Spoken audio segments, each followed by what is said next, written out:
On the 9th of March 2026, Open the Books released a report which showed just how the US government had managed to spend $50 billion in just 5 days the previous September. And buried in between all the things that you might expect from the military was something a little more shocking. In just 1 month alone, the Pentagon had spent $2 million on Alaskan king crab, $15 million on ribeye steak, and more than $7.4 million on lobster tails.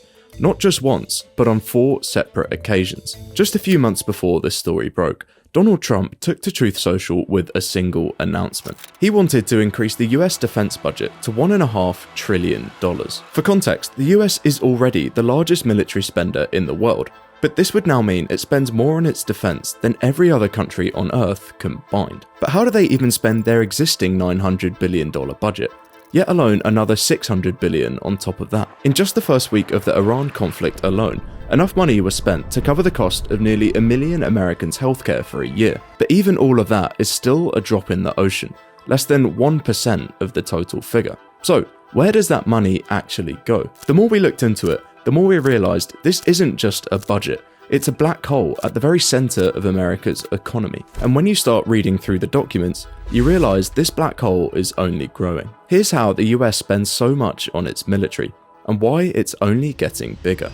The Pentagon is asking the White House for $200 billion in funding for its war against Iran. President Donald Trump has proposed over 50% hike in U.S. defense budget. $1.5 trillion in military spending. Imagine an Iran that instead of spending their wealth supporting terrorists or weapons, had spent that money helping the people of Iran. You'd have a much different country. We've spent $8 trillion in the Middle East, and we're not fixing our roads in this country? How stupid is it? In the first quarter of 2026, the United States military showed the world exactly how impressive and expensive their war machine could be. From seizing Maduro in Venezuela to launching strikes on Iran. In fact, in the first week of the conflict against Iran, Pentagon officials briefed the White House that these 7 days alone had cost the American taxpayer over $11 billion. On the first day alone, the US sent 200 Tomahawk missiles at $340 million, fighter jet sorties at $271 million, 2 carrier groups sitting in the water, $15 million a day, and B-2 bombers flying non-stop from Missouri, another $30 million. All in all, $779 million. Add to that yet another billion to get it up to the official Pentagon estimate. Even then, at $1.9 billion is just 0.2% of the annual defense budget.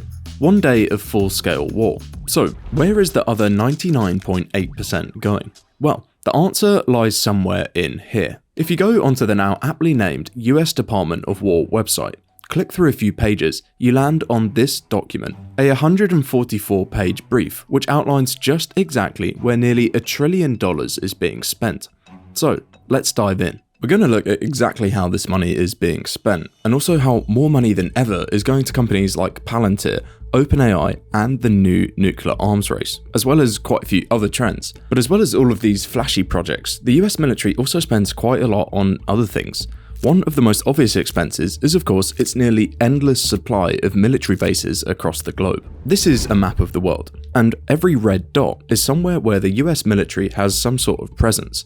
Add all of these dots up and you're left with roughly 750 military bases outside the US, stretching everywhere from Kosovo to Turkey to even this small atoll in the Indian Ocean, Diego Garcia, which hosts roughly 2,000 military personnel and even comes with its own bowling alley. In fact, in each one of these red dots there is a gym, a movie theatre, all stocked with American food and American drinks which are shipped over on a regular basis to give personnel a home away from home. This fact, as well as the infrastructure, hazard pay, and literally every other conceivable expense, means it costs nearly $100 billion a year just to fund these bases. This figure alone is more than the UK's entire military budget, and the uncomfortable truth is that this is really just the price you pay for being the global hegemon. And it's kind of the reason why campaigns like America First have been so successful, as visually, this is one of the easiest line items to see how money is being spent. All you need to do is look at a map. In reality though, this isn't even the biggest line item on the defense budget. One of the largest expenses is hiding in plain sight. The Pentagon isn't just the world's largest military force, it's the world's largest employer, landlord, and one of the largest healthcare providers all at the same time. Nearly $200 billion a year goes purely on its workforce, not just on salaries, but housing, healthcare, pensions, childcare on base, even grocery stores. Things like these, which the military's own subsidized supermarkets, specifically for service members and their families. Everything a person needs to live, covered or heavily subsidized by the defense budget. Even stuff you don't really think of, like cleaning up unexploded bombs, chemical spills left on foreign soil, even disaster relief, means that before the military buys a single jet or ship, it spends nearly $352 billion just keeping the lights on, more than the entire economy of Portugal. At the end of the day, the US military is like its own business, and has running costs which are equally as mundane. What most businesses don't have, however, are things like this. In 2026 alone, the US will spend over $200 billion on one thing: military procurement. It's things like this: the F-35 Lightning, $13 billion, $6.5 billion on ammunition, even a $2 billion request, 100 times more than the last year, on landing ships, which you could probably guess where they may be used. In this document here, which is the official program acquisition cost of weapons for 2026, if you trawl through it, as well as all of the other expenses that you would expect, there are two massive trends hidden in the paperwork, and you really see it best in this chart here. What you're looking at is the growth trajectory of every major mission area in the US military over the last decade, and the line that jumps out most is this one: shipbuilding. Spending on this has increased 141% since 2017, but take a look at these others. Space, up 379%. Missiles, up 157%, command and control networks, up 214%. Now look at the one line that's actually flat, even declining: ground systems. Tanks, armoured vehicles, the stuff you'd actually need for a land war in Europe. This is all fading. Instead, the US is quietly buying a completely different military than the one it had 10 years ago, and if you look at what's growing and what's shrinking, it tells you exactly who they think they're going to fight. But secondly, buried across almost every category is a consistent theme: a full-spectrum nuclear rearmament happening inside this document. In February 2026, the last nuclear arms control treaty between the US and Russia, START, expired. For the first time since 1972, there is now no limit on how many nuclear weapons either side can have. The United States is seizing this moment and effectively replacing its entire nuclear arsenal at the same time. Most of it was built in the 1980s and is running out of life, and the Pentagon themselves admit there is very little gap between the old stuff dying and the new stuff being ready. So when all is said and done, the revamp for this year alone will cost $60 billion. This includes Columbia-class submarines, the still in production B-21 stealth bomber, and the Sentinel ICBMs, which replaces 400 missiles in silos across 5 states. And that $60 billion is just the delivery systems alone.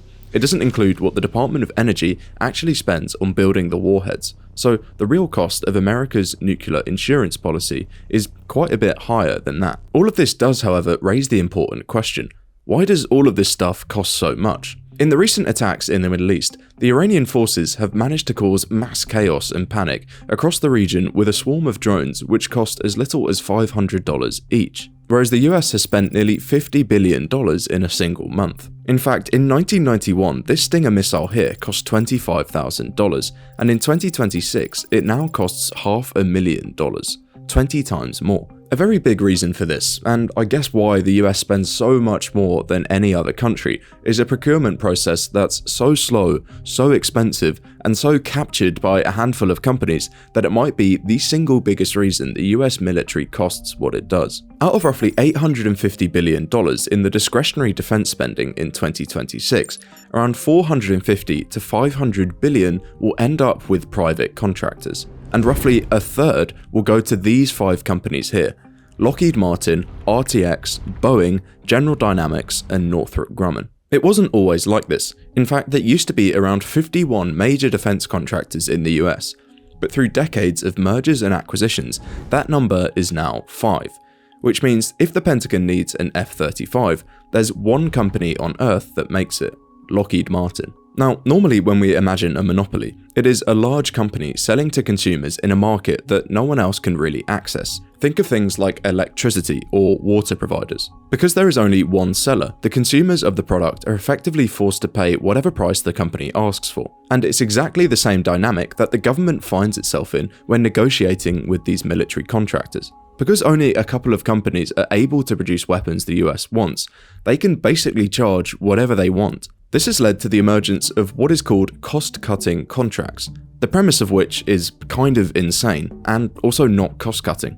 Essentially, the government guarantees to cover whatever a project ends up costing, plus a fixed profit margin on top. So if a program runs over budget, and bear in mind they pretty much always do, the contractor doesn't absorb any of that loss. The government does. For the companies who are building these weapons, there's basically no pressure to be efficient. If anything, the incentives point in completely the opposite direction. The more expensive a project becomes, the more impressive it looks on the company books. Take the F-35 fighter jet, one of the cornerstones of the current American Air Force. When the contract was awarded in 2001, the total projected cost was around $200 billion. That has now risen to more than $2 trillion over its lifetime, a tenfold increase. And an internal Pentagon report said themselves affordability is no longer embraced as a core pillar of the program, which is a pretty crazy thing to say after spending more than 80 years of the NASA budget on it. Given how obsessed the US government is with its military capabilities, you might expect them to spend a bit more effort getting these contracts down to a reasonable price. But that's actually a lot easier said than done. For starters, US weapons manufacturers have spent more than $2.5 billion on lobbying since 2001. And yes, having one of your board members as a Secretary of Defense definitely helps, but there's actually a much more important reason why this is so hard to change. You see, when these companies receive billions in contracts to build new weapons, they aren't just looking for scientists and engineers. Physical labor is still needed to build the thing. And these aren't really the kind of products that you can simply just offshore to China. So instead, the contractors deliberately spread out the construction operations in as many congressional districts as possible. The F-35 program alone had suppliers in 45 US states. And if any lawmaker tries to cut the program, they'd be cutting masses of jobs from their own district, something which no politician is overly keen on doing. So regardless of how poorly these programs perform, they become almost impossible to kill, which for decades has defined the US defense industry. But as is often the case, the worst inefficiencies end up creating the greatest opportunities for companies to profit. By the early 2000s, Silicon Valley had begun to notice just how much money these defense contractors were making, despite providing a pretty subpar service. Palantir today is worth 3 times as much as Lockheed Martin. It works by combining every available stream of intelligence data, drone footage, satellite imagery, phone records, financial transactions, with advanced data analytics software so they could identify a target's precise location in real time. The US military used this tool, combined with AI systems provided by Anthropic, to strike over 1,000 targets in the first 24 hours of its attack on Iran, something which would previously have been impossible. In fact, the Pentagon's own chief of AI called the system revolutionary. But that's where the story gets a bit strange, because despite the praise and the enormous amounts of money being spent, there isn't any single AI line item in the US budget. The official reason from the Pentagon is that it's not a single technology to develop, but an overlaying capability that will pervade every system, which kind of seems like Pentagon speak for, we're not going to tell you how much we're spending on it because we don't really want you to know. Regardless, it's more or less possible to piece together how much is being spent on these new programs. And spoiler alert, it's a lot. $13.4 billion on autonomous systems. That's robot submarines, drone ships, ground robots, aerial drones. $800 million just on developing those AI wingmen. $15 billion on cyber, with AI-powered threat hunting and offensive hacking baked in. Since 2016, the Pentagon has spent at least $75 billion on AI programs. Okay, so regardless of whether the money is going on AI tech or traditional weapons, the money kind of seems to just disappear into a massive black hole. Which brings us to what Trump actually wants to do with that $1.5 trillion, and whether it makes any sense for America. Now, before we get into the specific weapons and programs, there's something worth understanding about how this budget actually works. Every year, Congress votes on a defense budget. For 2026, that number is $848 billion, the same as last year. But sitting alongside it is a second, separate spending mechanism called a reconciliation bill, which bypasses normal spending caps entirely. The second track is how you get to $1.5 trillion. And because it faces far less scrutiny than a normal budget process, it's also where the slightly crazier ideas tend to get placed. This $500 billion military spending spree breaks down into 3 categories, the first of which is the Golden Dome, the idea to send thousands of satellites into low Earth orbit, each carrying interceptor missiles, which would destroy incoming threats within seconds of launch. This is the kind of thing that you would see in a sci-fi movie, and quite reminiscent of the Star Wars program under Reagan in the 1980s. But MIT physicists have pointed out that defending against a full Russian or Chinese missile salvo would require hundreds of thousands of satellites in orbit, something which with today's technology is basically impossible. And even if it were theoretically possible, it would still be insanely expensive. The Congressional Budget Office puts the figure at $542 billion, but the American Enterprise, a Washington think tank, puts that figure at $3.6 trillion, more than triple the current military budget. And like we said, it's not the first time this has been tried. Reagan did something similar in the 80s, spending the equivalent of $80 billion in today's money, but it was abandoned well before deploying a single weapon. Then there's the second category of spending, which, to be fair, does hold slightly more promise. Trump has asked for a Golden Fleet, what would be called Trump-class battleships. According to the initial plans, they would be the largest surface combatant the US has ever built since World War II, weighing between 30,000 and 40,000 tons, each armed with hypersonic missiles, electromagnetic railguns, and nuclear-armed cruise missiles. The plan is to build 20 to 25 of them, but defense analysts estimate the first ship won't be commissioned before the mid-2030s at the earliest. Finally, and perhaps most importantly, an upgraded autonomous weapons program. $13.4 billion in this year's defense budget alone, the first time the Pentagon has ever broken it out as a dedicated line item. That covers drone swarms, robot submarines, and autonomous ground vehicles, exactly the kind of thing we've seen deployed during the war in Iran. All in all, this is expected to add about $500 billion to the US military budget every year, which is obviously an insane amount of money to be spending. Now, as crazy as that all might sound, there was something of a plan to pay for it when he first came into office, and this really rested on 2 pillars. Firstly, tariffs alone were projected to bring in around $2.5 trillion over a decade, which wouldn't cover everything, but would go a long way.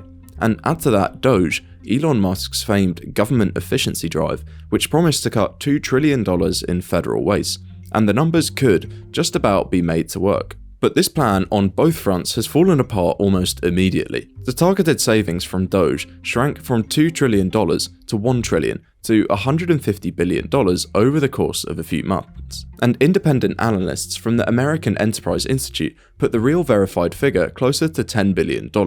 Not even enough to pay for one of the single proposed Trump-class battleships. Then, last month, the same thing happened to the tariffs. The Supreme Court ruled, with 6 votes to 3, that Trump wasn't legally permitted to impose most of them in the first place. And without those revenues, tariffs would cover around 15% of the proposed defense hike, leaving the rest to be borrowed. So, the plan to pay for the dream military has essentially collapsed, and what's left is a massive pile of debt, added to a country that already owes $39 trillion. But as crazy as these plans might seem, the underlying pattern isn't anything new. It's actually one of the most recognizable themes in history.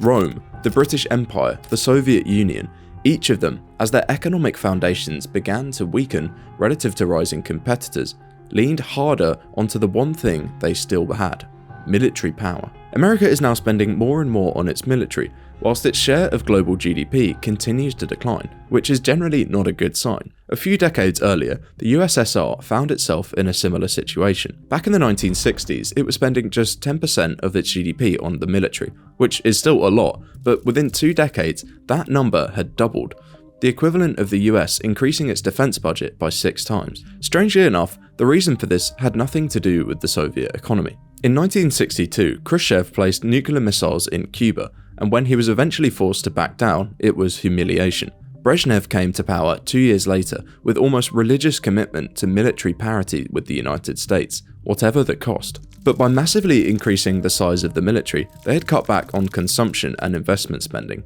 the things that actually make an economy work. By the 1990s, this all came crashing down. Now, it's important to note that the US is of course not the Soviet Union. Its economy is larger, more dynamic, and it holds the world's reserve currency, which gives it a level of borrowing power the USSR never had. But there's still some worrying similarities. The US share of global GDP has been falling for decades, from around 40% in 1960 to roughly 24% today, as China, India, and other large economies have grown. But its share of global military spending still accounts for 40% of everything the entire world spends on its militaries, a worryingly similar trend to what we saw in the USSR decades ago. Of course, when a country's economic weight is declining relative to its rivals, military spending can serve a purpose. It can be a genuine tool of deterrence and competition. But it can also become something else, a way of projecting power a country no longer holds economically, and a way of maintaining the appearance of dominance while the underlying foundations quietly shift. But historically, it has always been the move that declining powers make when they've run out of better options, reaching for the one lever they still control. Whatever the case is for the United States, nobody truly knows, but it certainly isn't the best sign. Okay, so I wanted to show you another interesting update from the Pentagon. We have now entered an era of resource-constrained warfare. And the message is clear: critical minerals and rare earth metals are now treated like oil in the 20th century, strategic, scarce, and weaponizable. There are currently very limited substitutes, and if you want advanced defense, you need them. The modern battlefield is no longer defined solely by troops and tanks. Instead, it's categorized by technology, AI systems, and precision weaponry. At the core of all of these lies a foundational input: critical minerals and rare earth elements.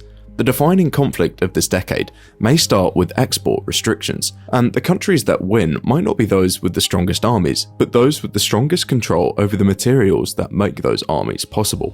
The West is playing catch-up big time. The sponsor of today's video, North American Niobium and Critical Minerals, ticker NIOMF on US brokerages like Fidelity, Schwab, Interactive Brokers, and E-Trade. North American Niobium explores in the same region as North America's only niobium mine. The West doesn't stand a chance without domestic and secure mines, which is why the opportunity is so significant. It comes down to one word: readiness. There are currently 0 niobium mines in US soil, and only 1 in Canada. In fact, 90% of the global supply is controlled by Brazil. This is the most early-stage mineral industry out there, and it simply doesn't exist in North America for the most part. Mountain Pass, California is the only active rare earth mine on US soil, and processing still relies heavily on China. China controls approximately 85 to 90% of global rare earth processing capacity, which isn't a market dynamic, but rather a choke point. In a future conflict, you cannot build missiles without rare earths, you cannot run AI without critical minerals, and you cannot scale production without secure supply chains and domestic mines. Neodymium and praseodymium, which North American Niobium is exploring for, are a perfect example because China owns 90 to 94% of refining and magnet production, with 0 US domestic production at scale. Right now, 2 seismic events have collided. First, Operation Epic Fury has triggered a surge in US munitions consumption and replenishment needs. Second, the Trump administration executed the most aggressive critical mineral strategy in modern US history. Layer on China's tightening export controls, and you have a textbook supply shock plus demand surge setup that dramatically favors companies exploring for niobium, praseodymium, and neodymium, and the broader rare earth basket. On March 4th, the Defense Logistics Agency issued urgent requests for proposals to boost domestic supplies of 13 critical minerals used in semiconductors, precision-guided munitions, fighter jet magnets, and missile components. Every new munition order, every F-35 rollout, and every allied defense pact now translates directly into higher demand for these materials. Trump's policies are compressing the timeline from mine to magnet, while China's restrictions are widening the price premium for secure Western supply.